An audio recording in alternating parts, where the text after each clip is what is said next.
Hi, everyone. Kartik Krishnaiyer here for the Florida Squeeze. This morning, we're recording this on Tuesday, October 29th.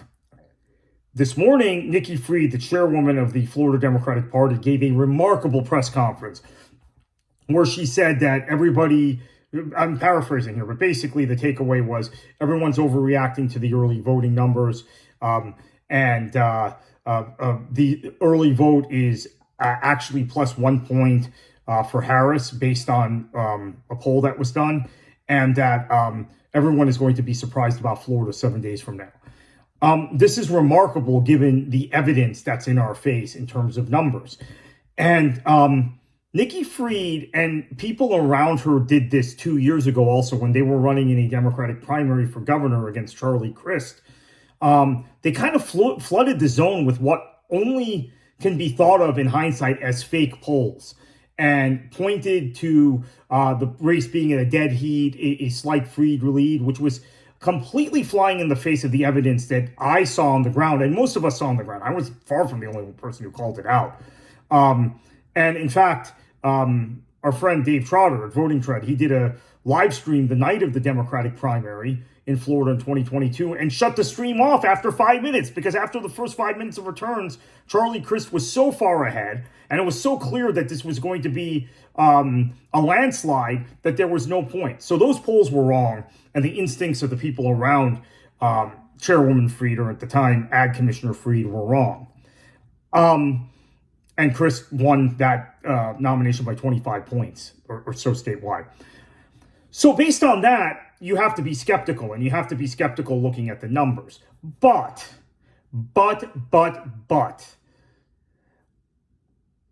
I have to say, in some of the conversations I'm having around the state, and I talk to people all over the state, and I'm not trying to toot my own horn here, but I probably talk to as many people in as many different parts of the state, including rural parts of Florida, including exurban parts of Florida, as just about anyone out there. And there is a sense that nonpartisan voters, NPA voters, may be swinging more heavily towards the Democrats, particularly Harris and Debbie Mukersel-Powell, the U.S. Senate nominee against Rick Scott, who, by the way, according to all of the published public polls that have come out in the last 2 weeks, is within 3 or 4 points of Scott, which in some polls puts her within the margin of error. Very surprising. And the DSCC has put some money into that race. Obviously, there's not money for Harris in Florida, but there is some money for Mukersel-Powell. So when you look at the early voting, Republicans have composed 45% of the vote thus far in Florida. Democrats only 33%, and NPAs somewhere between 19 and 20%. And it would be this much worse. I mean, basically, the Republicans are about 700,000 votes ahead statewide, despite being 100,000 votes ahead behind in Broward County, the second largest county in the state. So that's the Fort Lauderdale area for those of you not familiar. If it wasn't for this one large urban area, Fort Lauderdale, they would be even further ahead statewide. I mean, actually, they would be 900,000 votes ahead because you have to subtract 100,000 and put it in the other column. So the rest of the state, they're doing very, very well in. But that 1 million NPA vote, 1 million plus NPA vote, we have to talk about that because I've been skeptical of Republicans for Harris, as people have seen on this channel, on the Florida Squeeze in general.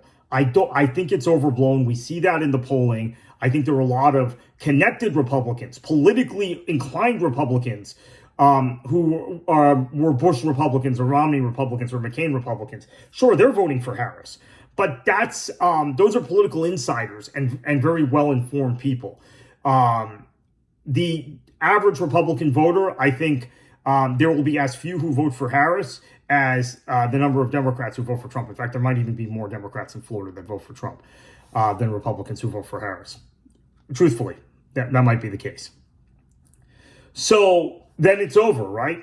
No, I mean, especially with the vote composition being 45% Republican, it's over, right? I don't think so, because I do think it's still very uphill for the Democrats. But the more I talk to people, And the more I get kind of canvassing stuff back from conversations with independents, with NPA voters, I think there is something definitely happening along I-4 in particular, but also in Duval County, the Jacksonville area, where independents this time are going to vote, instead of being 50-50 split or 51-49 either way, they're going to be maybe more 57 or 58% for Democrats in those places, which puts potentially the race into the margins. But here's the problem. And this is the ultimate problem. This is the ultimate problem with Florida in general. And we talked about it a couple days ago here. Miami-Dade County, which is now effectively the capital of Magistan, as I called it. So in Miami-Dade County, we're even seeing in early voting, the independent votes, the NPA votes, are higher than the statewide composition. In fact, let me pull this up right now. I said it's a little bit between 19 and 25%, 19 and 20% statewide. It's 25% in Miami-Dade, and the feedback I'm getting from Miami-Dade is that the NPAs are thinking and voting more like Republicans in Miami. And the Democrats are already in a huge deficit in Miami-Dade County in terms of turnout.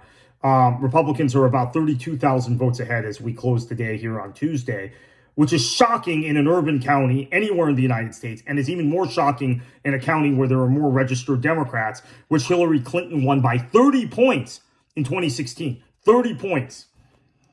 But it is what it is. That's what Miami-Dade has become. And now I'm hearing concerns that the NPAs are voting more like Republicans there. And I said Broward County, Fort Lauderdale, that's the second most populated county in the state.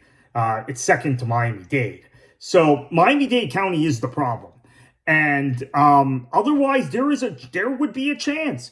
There is a chance the Democrats can be competitive. But if you take a county that in 2016, the Democrats won by 30 points and 291,000 raw votes, and you throw it in the Republican column, even if it's just this margin now, 32,000 votes, that is, that's basically, that's just, I can't do the calculations in my head, but that is an unbelievable vote swing that you can't offset. You just can't offset that anywhere.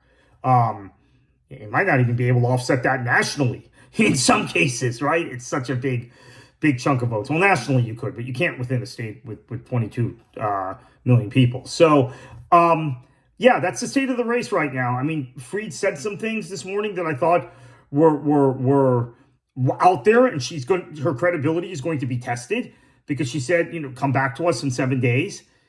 People are going to be surprised. I think that's a bit of hyperbole. But at the same time, I kind of see a path if Miami-Dade wasn't in the way.